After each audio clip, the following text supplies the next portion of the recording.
I always believed that life moved in predictable patterns. You plan, you work, and you build towards something that feels stable, secure. For years, I thought I had mastered that rhythm.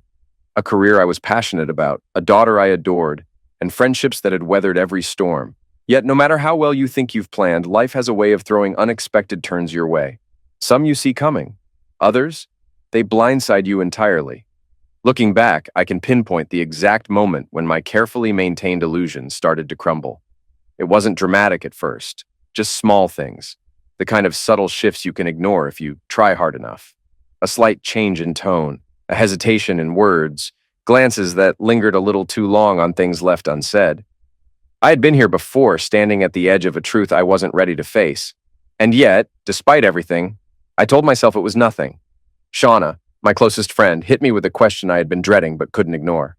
Her piercing blue eyes locked onto mine, leaving no escape from the truth she was about to reveal. We sat on her back patio, wrapped in warm sweaters, sipping hot chocolate as a cold ocean breeze swept through Byron Bay. Moments before, the day had been peaceful, but her words shattered that calm, forcing me to confront something I had been avoiding. She didn't ask lightly. There was an unspoken weight between us, a shared history that made this moment even heavier. I had suspected for months that something was wrong in my marriage. Excuses, distance, fewer intimate moments, and tense arguments that had pushed me to the guest room more times than I wanted to admit. Still, I clung to the illusion that everything was fine.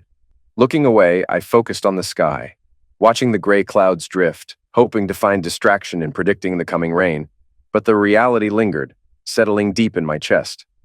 My 8-year-old daughter, Maddie, played nearby with her stepbrother, Greg, oblivious to the tension thickening the air. Shauna, patient as ever, let the silence stretch, knowing I needed time to process what she had just laid before me. She finally reached into her oversized bag and pulled out an envelope, heavy, unmistakably filled with proof I wasn't sure I was ready to face. The sight of it confirmed what I'd been denying. My wife, Bridget, was unfaithful. The knowledge settled like a rock in my stomach. This wasn't unfamiliar territory. I had been here before, staring down undeniable proof of betrayal. Shauna's husband, Rick, a well-connected family lawyer, was involved, which only complicated things. He and I had a history, part camaraderie, part rivalry. But if he had a hand in this, it meant the evidence was solid. If I opened that envelope, my marriage would be over. A sickening wave of realization hit me. I wasn't just dealing with betrayal. I was facing the reality of another failed marriage before even turning 30.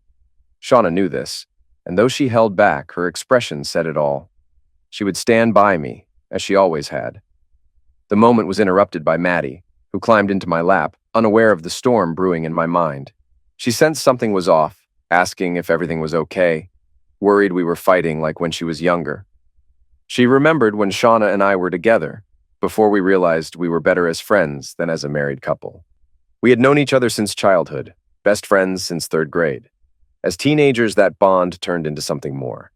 And before we understood the weight of our choices, we were young parents, then husband and wife. Our families had insisted on a prenup, doubting we'd last, and they had been right. The stress of parenting, work, and growing up too fast took its toll. My long hours as a programmer and entrepreneur meant I was never home enough, and the cracks widened until we couldn't hold it together. Despite everything, we had remained close, raising Maddie with love and respect. But now, as I stared at the envelope in Shauna's hands, I knew I was about to step into yet another painful chapter. My parents insisted on a prenuptial agreement since they were providing startup capital. Shauna's parents agreed, fearing their daughter would be tied to a failing business, but the business thrived.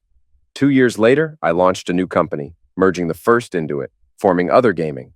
By my early 20s, I had a team of 50 across 3 countries, programmers, testers, marketers, and administrators, driving annual revenue of $180 million through free-to-play games with built-in microtransactions.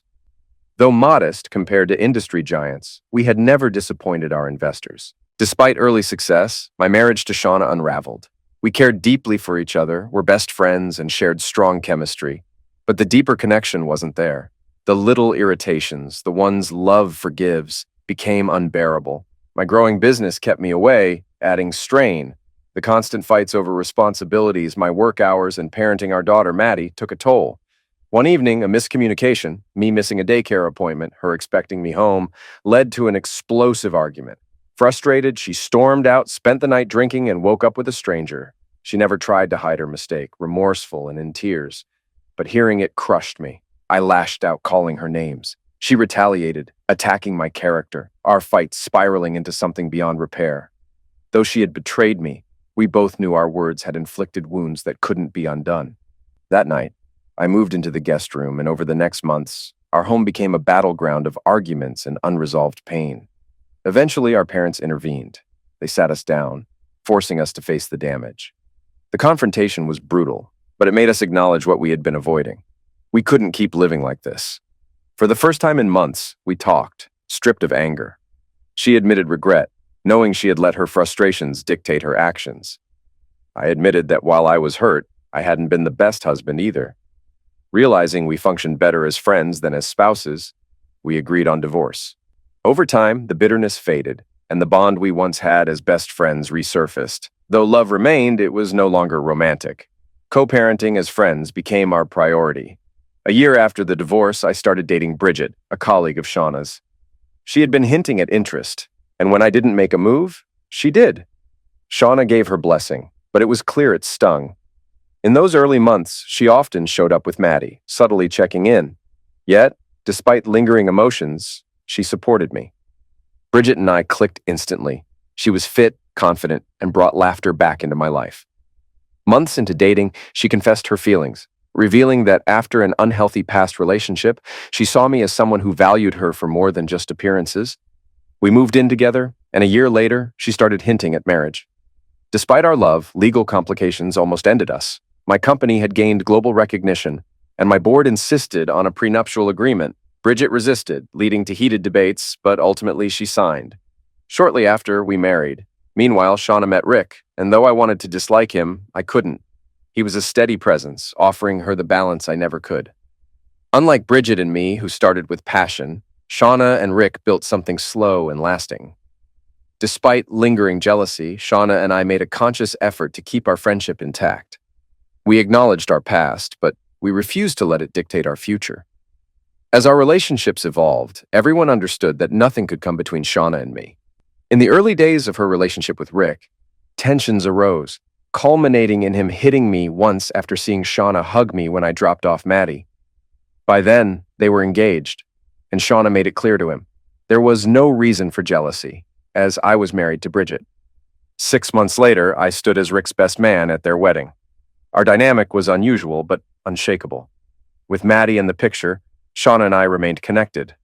Once Rick accepted this, we became close friends. He realized I loved Shauna, but in a way that no longer threatened their relationship. Meanwhile, Shauna and Bridget formed a casual friendship, spending time together when Rick and I were busy. Years later, I found myself sitting with Maddie, trying to explain something no 8-year-old should have to process. She was sharp, already sensing the tension. She suspected it had to do with Bridget, and to my surprise, voiced observations I'd been too blind to acknowledge. Maddie saw how Bridget treated Shauna and me with quiet disdain, how she never showed true respect. It hit me hard. Small moments I had ignored, subtle slights I let slide in my desperation to make this marriage work.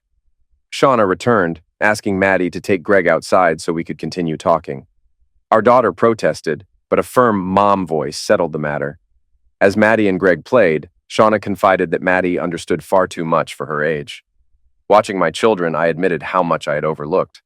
Shauna and I shared a quiet moment of sadness, both of us sensing the storm ahead. A familiar envelope stuck out of her bag, and I instinctively reached for it. She stopped me, warning that whatever was inside would only bring pain. But I had to know.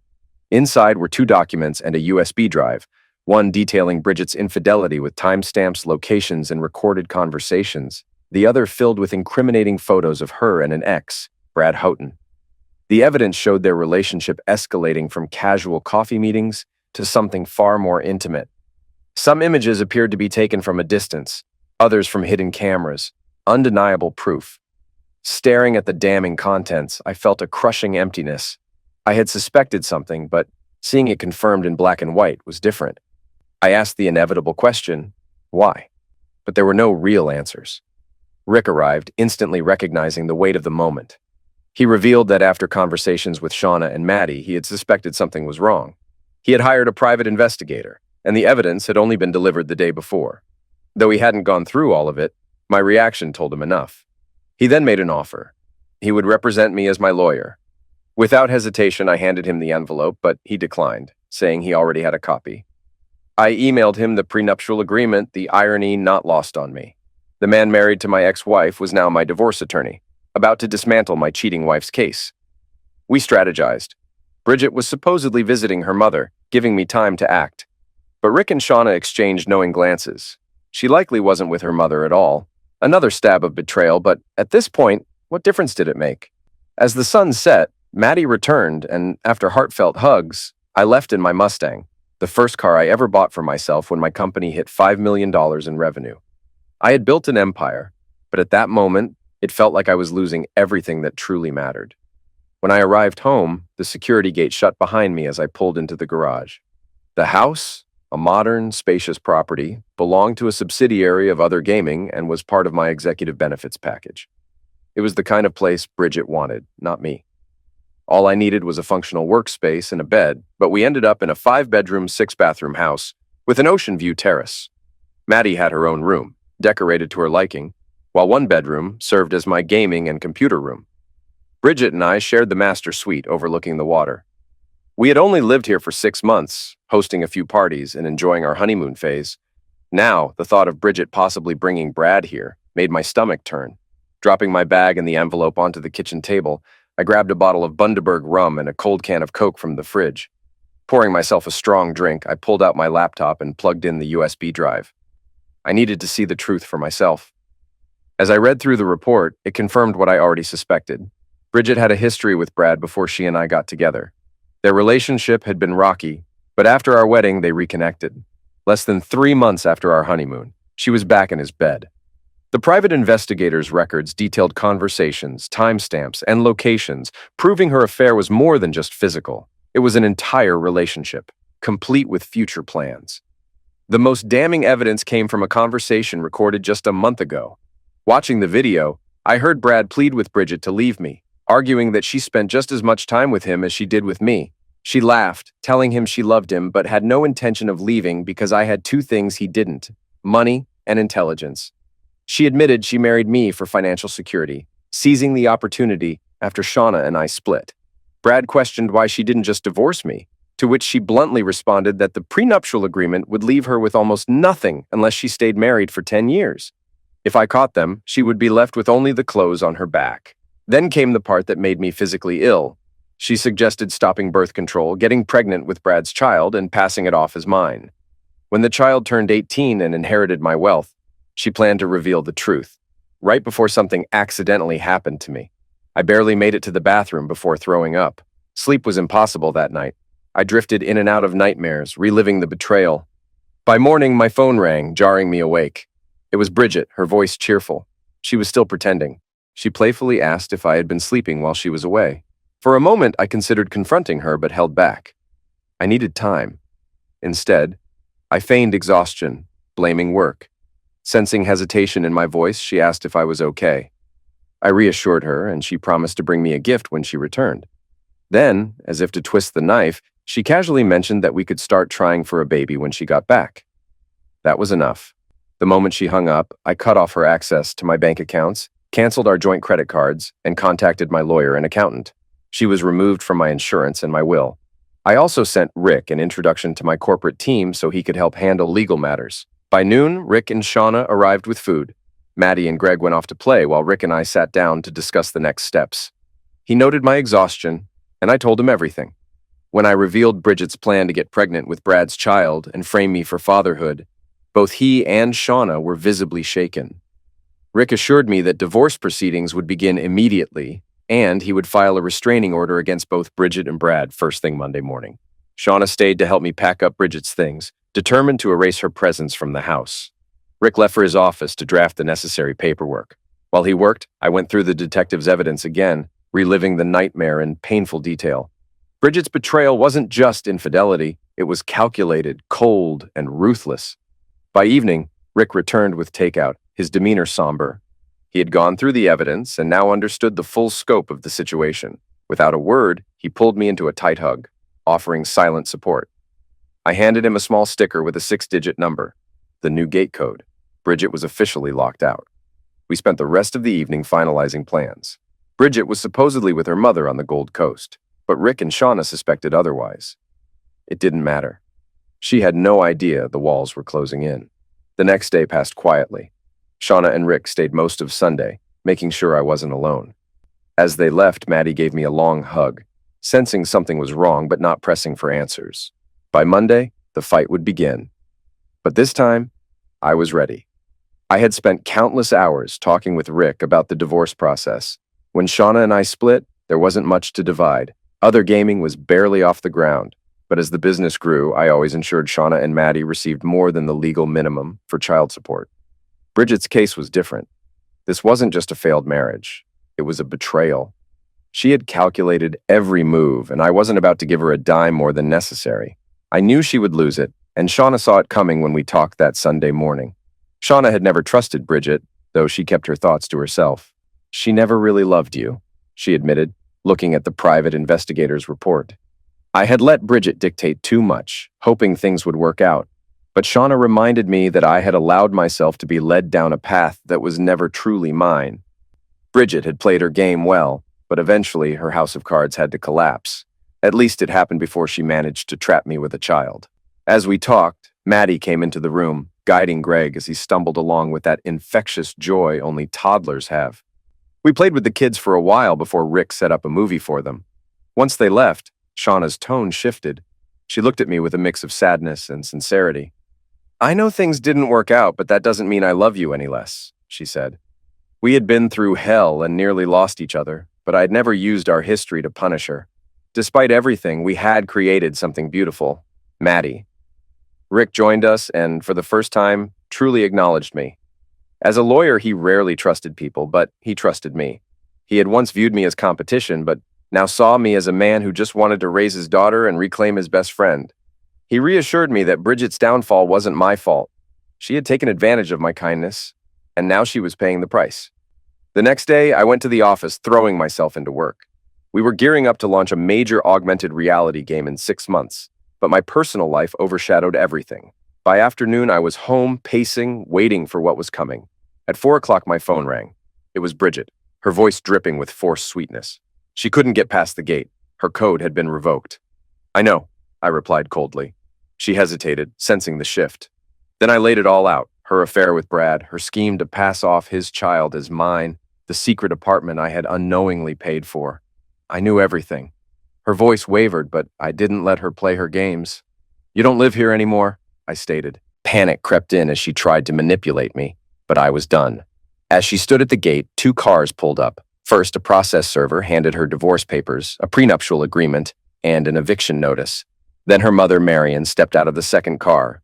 The moment Bridget tried to spin her lies, Marion shut her down with a slap. Marion knew the truth. I had shown her the evidence. She was furious and ashamed of her daughter. "You have nowhere to go," she said, before informing her that she and her father would take her in, though it was clear they weren't happy about it. Bridget finally realized our conversation was still ongoing. "Tim," she started, searching for a lifeline. "It's over," I said flatly. "Follow the divorce terms, and I'll be fair. Cross me, and I'll make sure you walk away with nothing." She fell silent, absorbing the final blow. I sighed. "I loved you once, Bridget, but you threw that away. You were never in this for love. You were in it for the money." I could hear her holding her breath. "Oh, and one more thing," I added. "Take a pregnancy test. If you're carrying a child, we both know it's not mine. Try to drag me into it, and I'll ruin you." I hung up. She sobbed, and for the first time in months, I felt lighter. The following weeks were a blur of work and fatherhood. I buried myself in projects and spent every spare moment with Maddie. But the nights were restless, haunted by anger and regret. Bridget lawyered up, and Rick suspected she'd challenged the prenup, aiming for a 50-50 split. So far, nothing had come of it. I authorized Rick to offer her $30,000 to walk away quietly. No response. Then, everything changed over the weekend. Maddie and I had gone to the beach, enjoying ice cream in front of an old fish and chip shop. The place was straight out of the 80s. Beige bricks, a tin roof, sticky linoleum floors, and the lingering scent of fried oil. People lounged in swimsuits and bikinis, towels draped over shoulders, surfboards tucked under arms. The ocean was crisp, refreshing. We swam, rinsed off under a freshwater shower, then sat back down to savor our ice cream, laughing about the waves. And then, out of nowhere, Brad attacked. The world went black. I regained consciousness to the sound of Maddie crying, clinging to me in fear. A crowd had gathered, and Brad was nowhere in sight. Someone had already called emergency services, and sirens were fast approaching.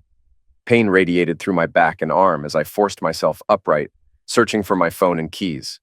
An older man explained that after the attack, Brad had stood motionless for a few seconds before grabbing my belongings and running off. Realizing I had no way to call for help, I asked for Maddie's bag. A younger man brought it over, and I used her phone to call Shauna. She answered cheerfully at first, but quickly sensed something was wrong. I reassured her that Maddie was safe, but explained what had happened. I asked her to contact Nadine, my executive assistant, to track my stolen phone. Time was crucial. Brad was already on the move. The ambulance arrived within minutes.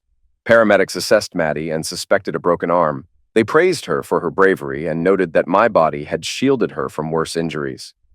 The police arrived shortly after, and I provided a brief statement before we were taken to the hospital. Once there, doctors examined us in the same room. Maddie refused to leave my side, gripping my hand even as they treated her. 15 minutes later, Shauna arrived, rushing to Maddie first before giving me a quick kiss on the cheek. I finally allowed myself to relax, knowing she was there for our daughter. The exhaustion and pain caught up with me, but I reassured Shauna that I would endure anything to keep Maddie safe. As I tried to settle into the hospital bed, my body gave in. A sudden wave of pain surged through my side, triggering a violent cough. Darkness closed in as Shauna's panicked voice was the last thing I heard. 3 days later, I woke up in a quieter hospital room with Rick nearby. He immediately reassured me Maddie was fine and would be back at school soon, now something of a hero among her classmates.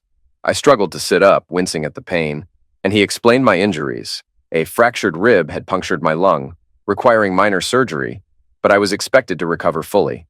Rick then showed me a news segment covering the attack. The report detailed how Brad had ambushed me in broad daylight before fleeing south toward Newcastle in my stolen car. Police warned he was dangerous and urged the public to report any sightings. The news also revealed the deeper betrayal. Bridget had secretly been supporting Brad with my money, even securing an apartment for him. Now she was cooperating with authorities to track him down. The report ended with a note on my contributions to the local economy, recognizing my company, Other Gaming, as a major innovator. Byron Bay, it seemed, was rooting for my recovery. Rick then revealed the latest update. Brad had been caught. He had run a red light in Wollongong, drawing police attention, and in his attempt to escape, he crashed my car. The damage was extensive, but at that moment, I couldn't care less. Maddie was safe, and Brad was off the streets. Later that day, Maddie burst into my hospital room, her arm in a cast, with Shauna and Greg following close behind. She climbed onto my bed, her expression full of concern, but after seeing I was awake and talking, she smiled. She proudly recounted how her doctor had called her brave, but, in her eyes, I was the real hero. We spent hours reminiscing about our day at the beach, promising to go back once we both healed. The atmosphere lightened as visitors arrived. Nadine and my office team brought cards and chocolates, some of which mysteriously disappeared when Greg got his hands on them. As the evening settled, Rick took the kids for a walk, leaving me alone with Shauna. She held my hand, relief evident in her eyes. It had been a terrifying ordeal, but we had made it through. For the first time in weeks, I felt like things were finally falling into place. After spending just over a week in the hospital, I was discharged. The police investigation had moved quickly, leading to Bridget's arrest. During questioning, Brad, foolishly speaking without a lawyer, admitted she had encouraged violence against me after I kicked her out and evicted him. The attack itself had been impulsive. He hadn't planned to run into Maddie and me that day, but after hearing Bridget's anger, he saw an opportunity to act. The trial was swift. Brad was convicted of attack, theft, and property destruction, receiving a 15-year sentence with the possibility of parole after 12. Bridget, charged as an accessory, received a suspended 5-year sentence, meaning any future offense, no matter how minor, would send her straight to prison. Our divorce was finalized immediately, with the judge making it clear that I deserved no further ties to someone like her. Despite everything, I surprised everyone by offering Bridget $10,000 to start over, on the condition that she left Byron Bay for good. While recovering, I worked from home with Nadine, assisting daily. Shauna was often around as well, but if anyone assumed Nadine and I became romantically involved, they'd be wrong. She was my executive assistant, nearly 60, and happily married, not exactly a match for a guy in his early 30s. One day, I noticed Maddie's brightly decorated cast and had an idea for an in-game charity campaign. For every $10 spent in our three most popular games, we'd donate $1 to children's domestic violence charities worldwide. Initially, the finance team balked. Cutting into profits wasn't a popular decision. But within a month, the results spoke for themselves. Media coverage, including a follow-up from Carly Evans, led to a 300% increase in in-game purchases. By the end of the campaign, we had donated nearly $500,000 to charities across Australia, Poland, and South America. It became an annual initiative, proving that doing good could also be good business. Months passed, and Maddie and I recovered. When summer arrived, we returned to the beach, this time always accompanied by Shauna, Greg, and occasionally Rick. Greg had learned to walk, toddling along the shore while Shauna kept a close eye on him. Maddie and I spent hours in the waves, reclaiming the joy that had been interrupted months before. Despite a great summer, a lingering loneliness crept in. Dating again crossed my mind, but my heart wasn't in it. The few dates I attempted felt forced. Either they were intimidated by my success or, worse, had motives too similar to Bridget's. I longed for a connection like the one I had with Shauna, but at 31 I figured I had time to figure it out.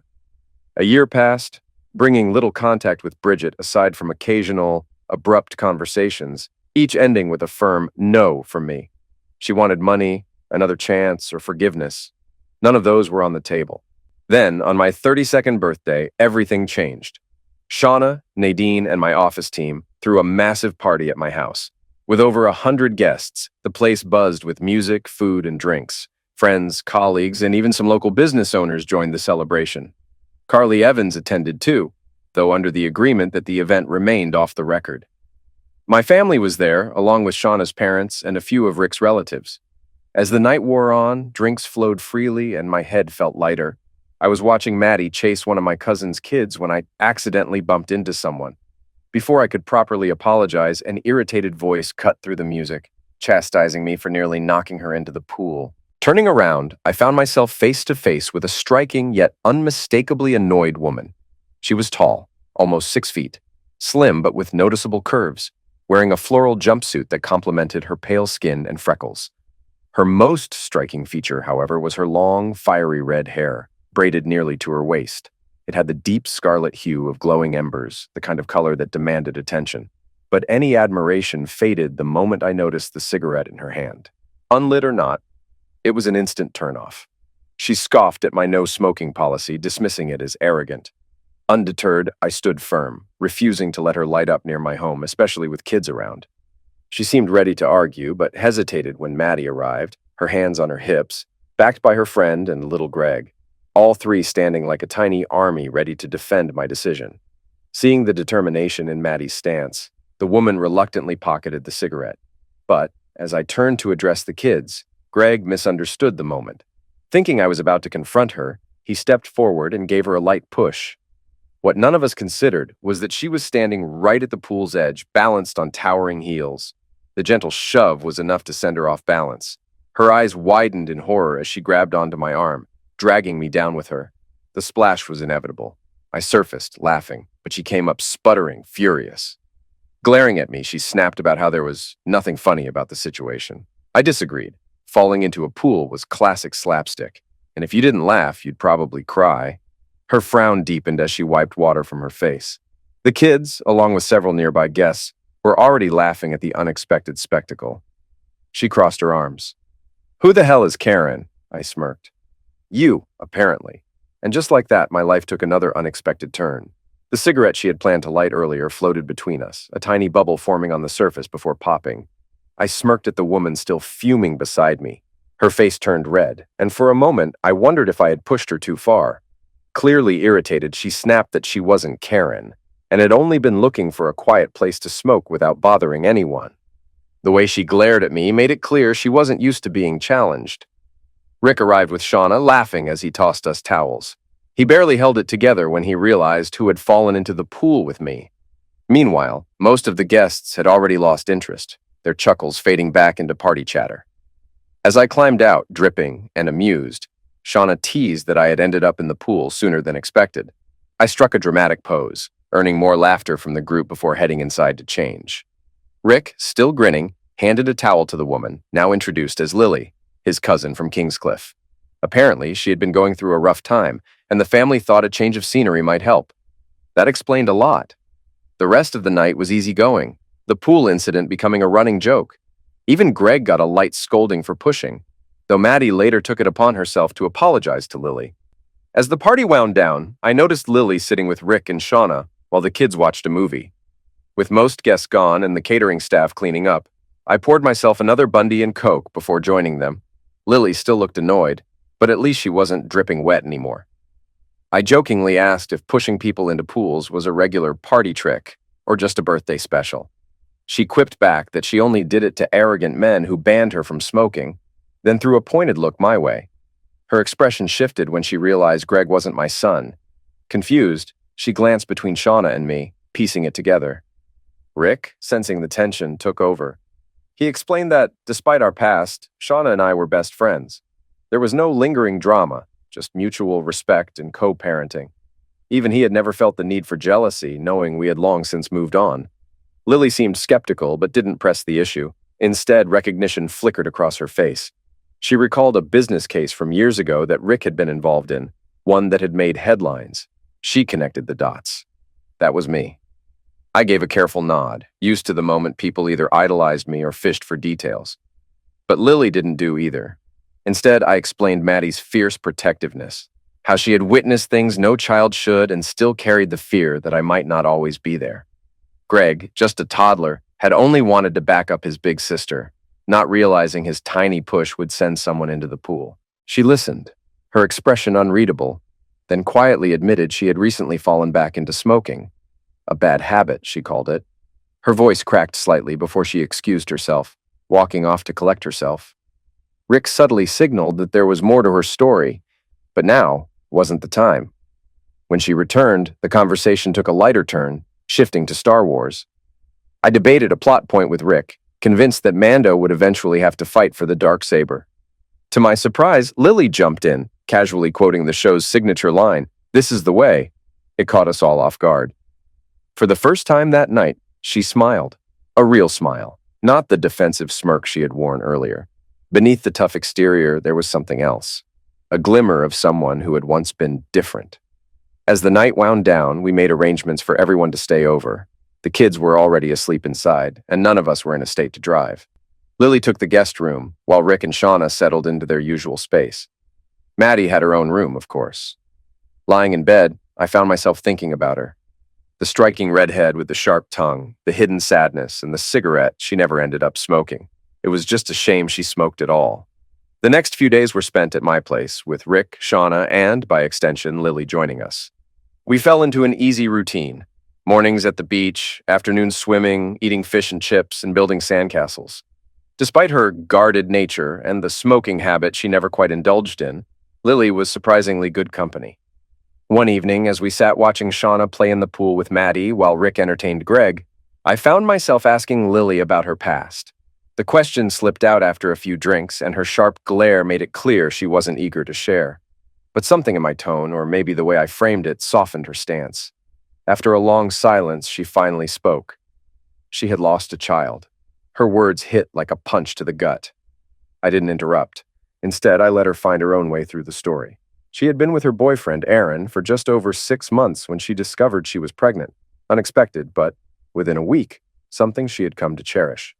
Aaron, however, didn't share her excitement. As her belly grew, so did his drinking, his late nights, his resentment. Then came the night it all fell apart. A drunken argument spiraled out of control.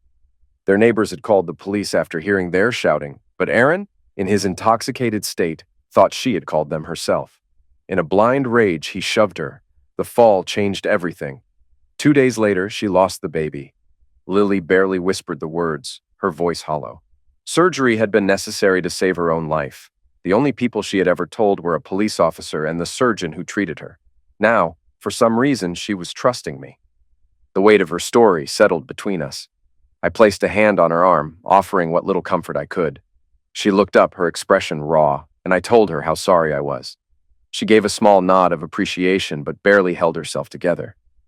After a moment, I hesitated before asking if I could hug her. Her usual fiery defiance flickered in her eyes before she finally let her guard down. Without another word, she stepped forward, arms outstretched like a child seeking comfort. I held her as she broke. Her body shook with deep, aching sobs, the kind that had been trapped inside for too long. Across the pool, Shauna and Rick exchanged a glance, understanding the moment without interfering. I led Lily to a quieter corner, letting her cry against my chest, clutching onto me like I was the only thing keeping her from falling apart completely. Minutes passed before she finally pulled away, wiping her tear-streaked face with a tissue Shauna had discreetly left on the table. Her mascara was smudged, her eyes puffy, but she seemed lighter, as if a part of her burden had been lifted. We sat in silence for a while, sipping water, before she finally spoke again. The past months had been a haze of depression, antidepressants, and hormonal treatments. She admitted she had picked up smoking again as a distraction, though I had yet to see her actually light one. I made a quiet joke about it, and, to my relief, she laughed. The conversation drifted, shifting to easier topics. She asked about my relationship with Shauna, and I explained that while our marriage hadn't worked, we had built a strong friendship for Maddie's sake. When she asked about Bridget, I was honest. I had married her for the wrong reasons, mistaking loneliness for love. In the end, I was just a paycheck to her. Lily listened, her expression softening. For the first time, her usual edge was gone. Then, almost as an afterthought, she muttered that Bridget had been a fool. Any woman would be lucky to have me. I smirked, teasing her about that particular choice of words. She nodded, almost shyly, and added, "If only I could be like that." Her voice trailed off, but the unfinished thought hung between us. I didn't think. I leaned in and kissed her. She froze for half a second, surprised, but then her eyes fluttered shut, and I felt her melt into it. It wasn't rushed or desperate, just something that had been waiting to happen. When we finally pulled apart, she smiled, lacing her fingers through mine. "That was unexpected," she admitted. I raised an eyebrow, feigning offense. "But nice," she quickly added with a grin. I leaned back, smirking. "This is the way," she giggled. For the first time since I had met her, Lily looked at peace. Over the next hour, as the sun dipped below the horizon, Lily and I opened up about our pasts. She revealed that her ex-boyfriend was now in prison, serving time for multiple charges, including attack and drunk driving. The night he attacked her, he had come home highly intoxicated, nearly 3 times over the legal limit. His imprisonment felt like justice, but it hadn't erased what she had endured. As night settled in, Shauna and the kids emerged from the house, with Rick carrying boxes of fresh, wood-fired pizza. The scent of homemade Italian sauce, melted mozzarella, and basil filled the air. The earlier conversation still lingered, but Lily subtly steered it in a lighter direction, offering just enough details to satisfy Shauna's curiosity without revealing too much. It was clear that Shauna would have questions for me later. After dinner, the group parted ways. Maddie stayed with me for the week, while Shauna, Rick, and Lily headed home. As Lily and I said goodbye, our hug, though brief, carried a quiet warmth, something neither Shauna nor Rick missed. Later that night, Maddie, always perceptive, brought up the obvious. She had noticed the connection between Lily and me, and pointed out that despite her guarded nature, Lily genuinely seemed to care. But she also recognized that Lily was carrying deep wounds. Maddie asked about her past, but I kept my promise, explaining that Lily had confided in me and it wasn't my place to share. Maddie accepted that without argument, showing a maturity beyond her years. That night, as I worked in my office, Shauna called, confirming what I already suspected. Lily had spent the entire ride home talking about me. Even Rick had been surprised by how quickly she had opened up. Shauna hinted at Lily's past, implying that her previous relationship had been deeply abusive. I confirmed it, but remained tight-lipped on the details. Shauna quickly shifted to the real question. Whether I liked Lily, I admitted I did. She was intelligent, witty, and shared my love for science fiction. More importantly, she didn't seem to mind my geeky side. Shauna, in her usual way, pointed out the obvious, that Lily was also incredibly beautiful. Though I brushed it off, we both knew she was right. She suggested getting involved, offering either her help or her interference, depending on how things played out. I agreed, unsure of where things were going, but open to seeing what unfolded. For the next 3 days, I heard nothing from Lily or Shauna, but Maddie's knowing glances at dinner made it clear something was in motion. I focused on work, immersing myself in development projects. Then, on Wednesday night, I walked into my house to find Shauna, Lily and Maddie comfortably settled in the living room, wine glasses in hand. The rich aroma of carbonara filled the air. They had planned this. After a quick greeting, I excused myself to my office, unsure of what the evening held. A few minutes later, Lily appeared in the doorway, about to call me for dinner, when she stopped, her eyes scanning the room. She took in the multi-monitor setup, the frame posters, and the industry awards lining the walls. Slowly, realization dawned. She recognized the games, titles she had spent hours playing, games that had provided an escape during her darkest moments. Pulling out her phone, she checked the loading screen of one of them and saw it. Other gaming. When she turned to me, it was with surprise and a newfound understanding. She hadn't realized that the games that had once been her refuge were created by the very man sitting in front of her. With a nod, she processed the revelation, then simply told me dinner was ready. The conversation wasn't over, it was just beginning. Dinner that night was exceptional. Shauna and Maddie had stepped aside, letting Lily take full control of the kitchen, and she delivered. The fettuccine carbonara was rich and creamy, paired with crispy garlic bread, and dessert was vanilla ice cream infused with real vanilla bean. Every bite was indulgent, and by the time we finished eating, we were stuffed. Shauna, clearly impressed, kept watching Lily, though Lily herself remained unusually quiet despite our praise. Something was off. After dinner, Shauna took Maddie upstairs to get ready for bed, but not before throwing me pointed looks, silently urging me to talk to her. As the house settled into an evening hum, I poured 2 glasses of a smooth local dessert wine and handed one to Lily. We sat together on the sofa, the warm glow of the room contrasting with the weight hanging between us. Lily seemed distant, lost in thought. I asked if something was wrong, if we had done anything to upset her. She quickly dismissed the idea but hesitated before finally exhaling in defeat. There was something heavy in her voice when she spoke again. She admitted that sometimes, just when she felt she might be able to rise above everything that had happened in her life, reality would set in, reminding her that some things were simply out of reach.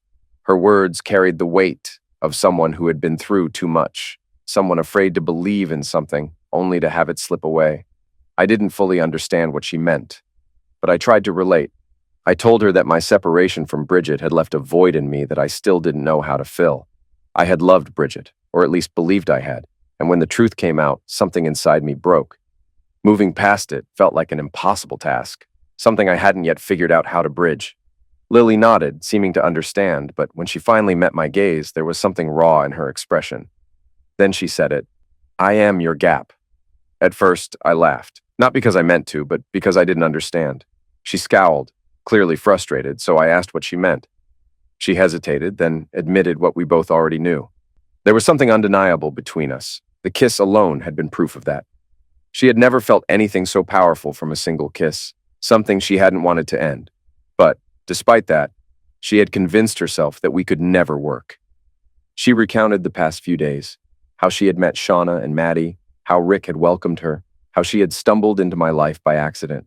She even laughed at how my 3-year-old nephew had pushed her into a pool simply because she'd wanted to smoke. But her voice cracked when she reached the part that had shaken her the most. Standing in my office, seeing my world, the posters, the awards, the work I had built since I was a teenager, had solidified something in her mind. She couldn't fit into it. She saw herself as insignificant. A woman from nowhere, working a simple office job, making less than 60 grand a year. She worried she would be seen the same way I had come to see Bridget, a woman only after money, a lifestyle. She didn't want to be a gold digger. She didn't want me to see her as one. Her words struck something deep in me. This woman who had suffered humiliation, loss, and betrayal. The woman who had opened up to me before she even knew who I was, who I had built myself to be. She thought she wasn't worthy. She thought I would compare her to my ex-wife. I knew exactly what I needed to do. Taking her hand, I led her outside, walking in silence under the night sky. Her fingers tightened around mine as we made our way inside to my bedroom. Closing the door behind us, I pulled her into the bathroom. The steam from the shower filled the space as I undressed her, taking in every inch of her. Pale skin, freckles dusting her face and collarbone, toned muscles from hours in the gym, evidence of the strength she had fought to regain. We stepped into the water together. That night, I showed her in every way that she wasn't just someone passing through my life. She wasn't a gap I couldn't bridge. She was the bridge. The next month felt like something out of a dream. Lily practically moved in overnight. though neither of us acknowledged it at first. Instead of rushing into labels, we spent time outside the house, going on dates, getting to know each other beyond the physical pull that had already consumed us. But every night we returned home together, making up for lost time in ways neither of us had expected. Nadine was the first to call me out on it. After noticing my frequent absences from morning meetings, she simply raised an eyebrow and smirked, offering no comment but clearly aware of the situation. Lily, meanwhile, settled into a new routine. She found a job at the local council, continuing the administrative work she had done in Kingscliff. Her fears about not fitting into my world turned out to be unfounded. I had little interest in the elite social circles my business contacts ran in, preferring to keep things simple. The first real test of our relationship came when I had to leave for a quick business trip to Sydney. It was only one night, but for Lily, it was enough to stir old fears. Over the months, she had grown anxious whenever I wasn't home by midnight, her mind flashing back to the loneliness she had once known. Sensing this, I rearranged my schedule and invited her to come with me. It was a small gesture, but it meant everything to her. She sat in on my meetings, even charming one of the board members when she introduced herself as my girlfriend. That night, in a quiet hotel room, we said it for the first time. We were in love. 12 months after the night she fell into my pool, I proposed. The reaction was immediate. Shauna and Maddie nearly exploded with joy. Our wedding took place in the backyard, a simple ceremony with close friends and family. Rick stood as my best man, while Shauna took her rightful place as my best man, because there was no other title that fit. As we exchanged vows, the moment the officiant said you may kiss the bride, Rick and Shauna turned and pushed us both, fully dressed, into the pool. The photos turned out perfect. Our laughter, the water splashing around us, our hands clasped tightly even as we fell. Our honeymoon took us through Europe, nearly a month of exploring, eating, and learning even more about each other. We argued at times, like any couple, but we always talked through it. Lily, however, had a jealous streak, something I quickly learned was non-negotiable. Aside from Shauna, Maddie, and Nadine, any woman who so much as looked at me was met with the fiery wrath of a redhead who had no patience for nonsense. Any lingering doubts about Lily's loyalty disappeared after two key events. The first happened at a bachelorette party she attended with Shauna. A couple of drunk men at a club wouldn't take no for an answer, even trying to drag her outside. The second one put his hands on her. She knocked him out. In court, security footage showed her repeatedly screaming that she was a married woman and that her body belonged to her husband. The judge gave both men 6 months of probation. The case was closed. The second event happened about a month after our first wedding anniversary. Lily met Bridget. It only took 60 seconds for her to realize something was wrong. And that was when everything changed again. Lily had never seen a picture of Bridget, nor had I ever described her in detail, yet she recognized her instantly. That afternoon, while we relaxed in the pool, she recounted the unexpected encounter. Rick and Shauna sat nearby, while Maddie and Greg played in the water, their laughter filling the air. Earlier that day, Lily had scheduled a meeting at a cafe with someone listed as B. Brown. When the woman arrived and took a seat across from her, there was an immediate sense of unease. She had greeted her politely, but the stranger just stared, assessing her with an unnerving intensity. The conversation quickly took a sharp turn. At first, the woman made a passive-aggressive remark about Lily's looks, vaguely referencing Tim. But then she clarified. She wasn't talking about Tim at all. She was talking about Aaron. The name sent a chill through Lily. Aaron was a part of her past she had long buried, yet this woman not only knew about him but claimed to have been tracking her. She explained that after Aaron's release from prison, she had convinced him that Lily belonged with him and had been working behind the scenes to bring them back together. At that moment, Lily realized who she was dealing with. It wasn't Aaron she needed to worry about. It was Bridget. The woman had lost all pretense of civility, her words laced with bitterness. She accused Lily of taking what was rightfully hers, insisting that she had been Mrs. Otter first and that she planned to reclaim her place. It wasn't just about Tim. It was about the life she believed had been stolen from her. Lily's shock turned to fury, but she kept her composure. Bridget, however, didn't. As Lily stood to leave, Bridget lunged, grabbing her and dragging her back toward the table, screaming for her to let go of Tim and return to Aaron. The scene escalated quickly, drawing the attention of everyone in the cafe. Someone called the police. Rather than fight back physically, Lily chose her words carefully. She made it clear that Bridget's time had passed and that any attempt to reclaim Tim was futile. Then she delivered the final blow. She was pregnant. She had just received confirmation that morning. Bridget went silent, stunned. Before she could react further, the police arrived. She was arrested on the spot. Later that night, as Lily told me everything, she apologized for revealing the pregnancy to Bridget before telling me. I could only laugh. If anything, it had made the news hit even harder. The next day, Bridget was released but was served with a restraining order, preventing her from coming near me, Lily, Maddie, Shauna, Rick, or Greg. She disappeared from our lives after that. A few years later, we heard she had married a criminal on the Gold Coast. The marriage didn't last, and she eventually ended up in prison. What was expected to be twins turned out to be triplets. Early one Wednesday morning, Lily went into labor. 2 hours later, via cesarean section, Connor, Adam, and their sister Jessie were born. The doctors had recommended surgery to minimize risks, and I stayed by Lily's side the entire time, overwhelmed with admiration for her strength. The first few months were a blur of exhaustion. I took a 3-month leave from other gaming to help at home, and we brought in a full-time nanny. But the real support came from Shauna, Rick, and Maddie, who were always there when we needed them. Even Greg, now a little older, tried to help in his own way. Life became a constant cycle of feedings, diapers, and sleepless nights. Lily adjusted to motherhood quickly, though the physical toll was evident. Her body changed, her patience was tested, and exhaustion led to inevitable tension. There were arguments, some bad enough that I stormed out once, cooling off at Shauna and Rick's. But we always found our way back to each other. And when the babies finally gave us a moment of peace, our reunions were passionate enough to make up for every lost second. Now, 3 years later, our weekends had returned to a familiar rhythm. That afternoon by the pool, Lily had teased me about how Star Trek's William Riker had a habit of sweeping women off their feet, joking that I should do the same more often. So naturally, I picked her up and threw her into the water. She retaliated immediately, pulling me in with her, both of us laughing as the kids cheered and splashed around. It wasn't long before the entire family was in the pool, playing together. Later, as we dried off in the sun, Shauna pulled out a deck of cards. As the game unfolded, she leaned over and whispered that Lily was cheating. The last time she had said those words, my world had nearly fallen apart. This time, I just smiled. The mirrored doors behind us gave Lily a perfect view of my cards. She knew exactly what she was doing. Shauna, amused, asked if I was really going to let her get away with it. Lily, unfazed, laid down her next hand and smirked. She was in control of the game, and she knew it. And later that night, she was right. I did win.